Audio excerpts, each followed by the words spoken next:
30-year-old Emily Rebecca Lambert resided in Louisville, Texas. She taught third-grade math and science at O. Henry Elementary School, part of the Richardson Independent School District just north of Dallas.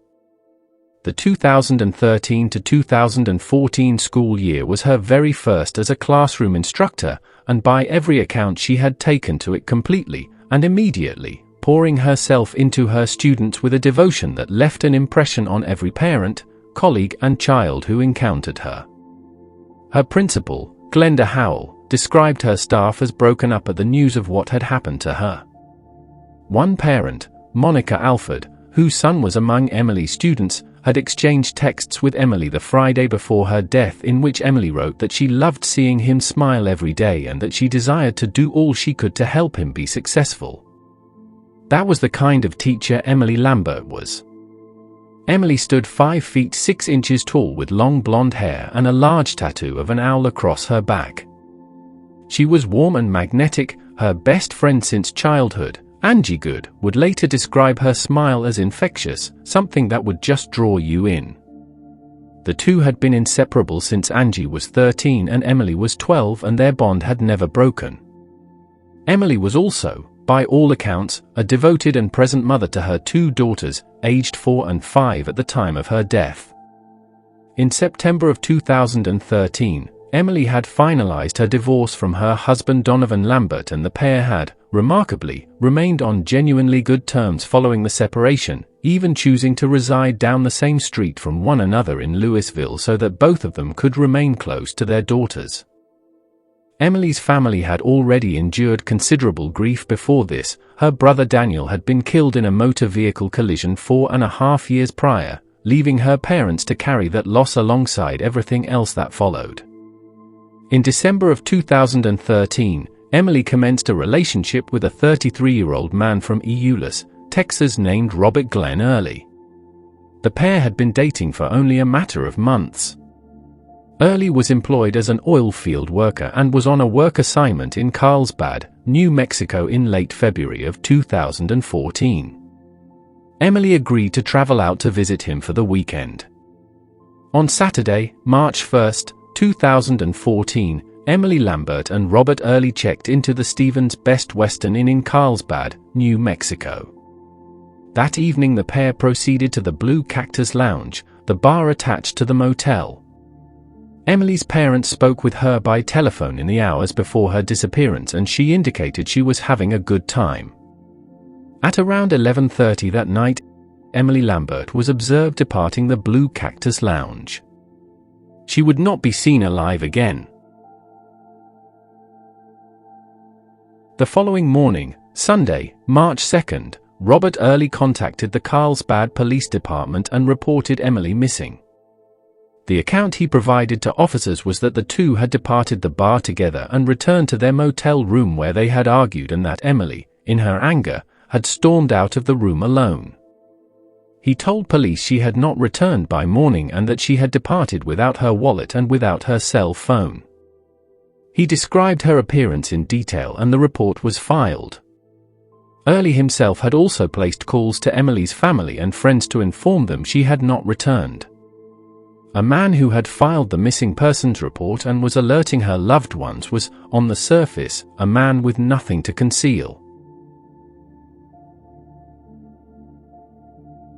Emily's family immediately mobilized. A Facebook page titled Finding Emily was created and rapidly circulated across social media and across North Texas, where Emily was known and loved by an entire school community. Law enforcement agencies across Eddy County commenced a search of the surrounding terrain. On Tuesday afternoon, March 4, 2014, at approximately 4:30 p.m., officers discovered the body of a female matching Emily's description along State Road 31 near Loving, New Mexico, 8 miles southeast of Carlsbad, behind a barn on a remote ranch. Emily Lambert was found face down, clad only in her bra. An autopsy would later reveal that she had sustained blunt force trauma to the head and that scrapes and bruises covered her body. The family released a statement that evening through the Finding Emily page that read in part, "The essence of Emily is with God." That same night, detectives at the Carlsbad Police Department sat down with Robert Early. His account of events had already shifted once by this point. He had initially informed investigators that after the argument in the motel room Emily had departed and he presumed she had left with a truck driver. That was the version of events he had offered in the days prior. By Tuesday evening, with Emily's body now located and homicide investigators pressing him directly, Early's account changed entirely. He confessed. What Early divulged to investigators that night constructed a sequence of events of considerable brutality. He admitted that an argument had erupted between the two earlier that evening, ignited when another man at the bar had made advances toward Emily. He admitted that when they returned to the motel room the altercation escalated into physical violence, that Emily bit him and that he responded by punching and kicking her in the mouth repeatedly until she lost consciousness. He then carried her body to his silver 2007 Hyundai Elantra and drove her to a remote location.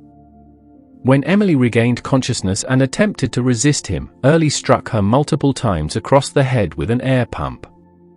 He then retrieved a length of rope, fashioned a loop around Emily's neck and secured the opposite end of the rope in the passenger side car door of the Hyundai.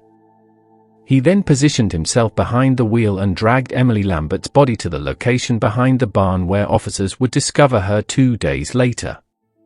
He subsequently departed the area and discarded the items he had used in the commission of the crime before returning to make the missing persons report the following morning. At 1 a.m. on Wednesday, March 5, 2014, Robert Glenn Early was booked into the Eddy County Detention Center on charges of first-degree murder, kidnapping and tampering with evidence. He also faced a separate fugitive from justice charge out of Tarrant County, Texas. His bond was set at $1 million, cash only. A memorial service for Emily was held at St. Philip's Presbyterian Church in Hurst, Texas, where those who loved her gathered to remember a woman who had dedicated the final chapter of her life to her daughters and to a classroom full of children who adored her.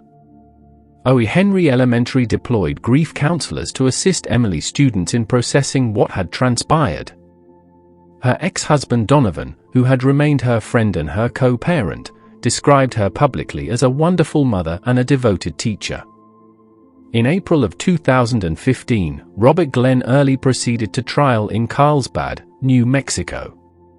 His defense attempted to introduce a voluntary intoxication argument and sought to suppress the 3 statements he had provided to law enforcement during the investigation. The trial court rejected each of those motions. In May of 2015, a jury convicted Robert Glenn Early of first-degree murder, kidnapping and tampering with evidence. The judge imposed the mandatory sentence of life in prison without the possibility of parole. Early addressed Emily's family at the sentencing hearing and stated that the guilt and pain he had carried since that night had been a living nightmare. The New Mexico Supreme Court subsequently affirmed his conviction in full, rejecting every claim of error his legal team raised on appeal and holding that his statements to police had been properly admitted and that the evidence fully supported each of the jury's findings.